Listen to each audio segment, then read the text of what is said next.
कर्पूरगौरं करुणावतारं संसारसारं भुजगेन्द्रहारं सदा वसन्तं विद्यारविन्दे भवं भवानी सहितं नमामि मन्दारमाला कलितालकाये कपालमालाङ्कितसुन्दराय दिगम्बराय च दिगम्बराय नमः शिवाय च नमः शिवाय कालिंगोटांगण मंदिर चरण डोळ्यान पाहिन रूप तुझे प्रेमे अलिंगिन आनंदी पूजिन भावे ओवाळीन म्हणे नमः त्वमेव माता पिता त्वमेव बंधुश्च सखा त्वमेव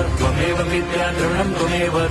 सर्वं मम देव कायेन वाचा मनसेन्द्रियैर्वा बुद्ध्यात्मना वा प्रकृति स्वभावात् करोमि यद्यत् सकलं परस्मै नारायणायति समर्पयामि अच्युतं केशवं राम नारायणं कृष्णदामोदरं वासुदेवं हरिं श्रीधरं माधवं गोपिका वल्लभं जानकी नायकं रामचन्द्रं भजे।